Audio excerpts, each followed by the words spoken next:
Okay, so kita continue balik. Tadi kita dah buat kaedah graf. Lepas tu kaedah penghapusan kita dah settle. So, kita pergi ke kaedah penggantian pula. Okay, so kaedah penggantian macam mana kita nak buat. Okay, cuba tengok contoh 12. Persamaan linear dari kaedah penggantian kan. Okay, so sama juga kita nak cari nilai X berapa, Y berapa. Tapi kita guna kaedah penggantian. Okay, so macam mana kita nak buat. Kamu tulis balik persamaan dia. X tolak 3Y sama dengan 7. Ini adalah yang pertama. Okey, lepas tu kita dapat 5X tambah 2Y sama dengan 1. Ini yang kedua.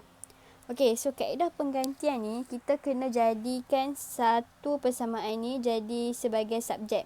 Sebab kita nak ganti dia dalam equation yang kedua nanti.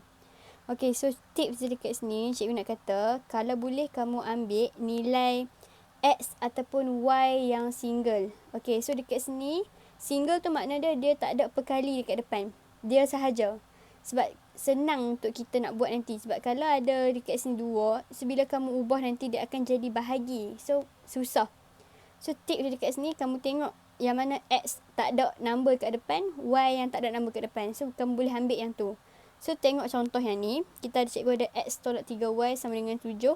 Dan 5X tambah 2Y sama dengan 1. So, automatik dekat depan ni ada 5, sini ada 2 kan. So, susah nanti. So, kita tengok kat sini. X, ni tak ada apa kat depan. Tapi kat sini ada negatif 3 kat depan.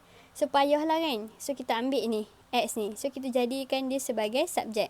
So, bila kita nak jadikan dia sebagai subjek, kita kena pindah yang lain-lain tu ke kanan. So, nanti kita kena pindah negatif 3Y ni ke kanan. So, kita akan pindah negatif, dia akan jadi positif kan. So, X sama dengan 7. Tulis balik 7. So, negatif akan jadi positif. Tambah 3Y. Ini kita nama dia sebagai equation ketiga. So, normally equation pertama ni kita tak akan guna dah. Kita akan guna 2 dan 3 sahaja. Okay, so kamu dapat equation yang baru sebab kita dah pindah ni. Negatif 3Y ni ke sini. Sebab kita jadikan X sebagai subjek. X sebagai subjek. Sebab apa X sebagai subjek? Sebab X ni tak ada perkali dekat depan. Yang Y ni ada perkali negatif 3. Yang ni pun ada perkali 5. Ni ada perkali juga positif 2. So, payahlah kan. Kita nak mudahkan. So, kita ambil yang ni. Okey, so kita dapat ini. Kamu ambil sahaja. Gantikan 3 ke dalam 2. Okey. So, dekat sini, kamu dapat X sama dengan 7 tambah 3Y. Okey, so dia kata gantikan 3 ni, gantikan yang ni ke dalam 2. So, kamu tulis balik 5X tambah 2Y sama dengan 1. So, sekarang ni kita nak gantikan ni. Bila nilai X yang ni, kita gantikan di dalam yang equation yang kedua kita tadi ni. Okey, so dia kata X sama dengan ni. So, kamu cari dekat mana ada nilai X. Dekat mana ada nilai X. So, dekat sini ada nilai X kan. Tulis balik 5. Okey, so dekat mana nilai X. Tulis balik. Dekat mana yang ada nilai X tu, tulis balik 7 tambah 3Y. So, tambah 2Y sama dengan 1. So, kamu dapat macam ni. Bila dapat macam ni, kita kena selesaikan dia. So, kita akan darab. Darab ketam lah sebab kita darab. Setiap ni kita panggil dia darab. Darab ni. 5 darab ni, 5 darab ni. Okey, so 5 darab 7 dapat 35.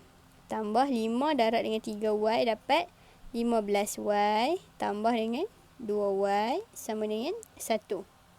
Okey, so kamu tengok yang mana yang sama. Kamu kumpul dia dalam sebelah. Kumpul dekat sebelah. So, kamu bulat yang mana yang sama. Bulat. Sini bulat, sini bulat. Okey. So, kita dapat 15 tambah dengan 2Y. Kamu dapat yang mana yang sama, kamu bulat. So, kamu tambah dia.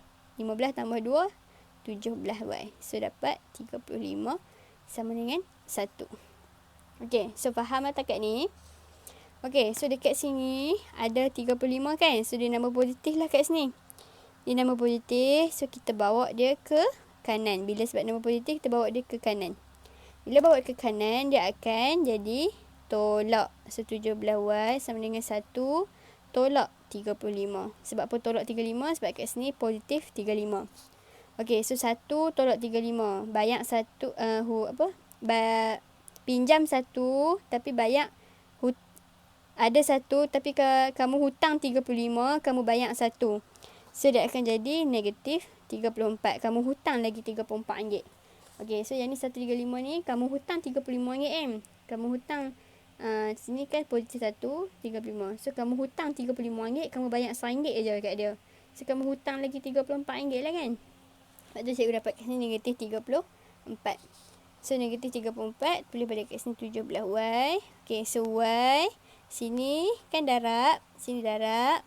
So bila kita bawa ke kanan dia akan jadi bahagi. So negatif 34 bahagi dengan 17.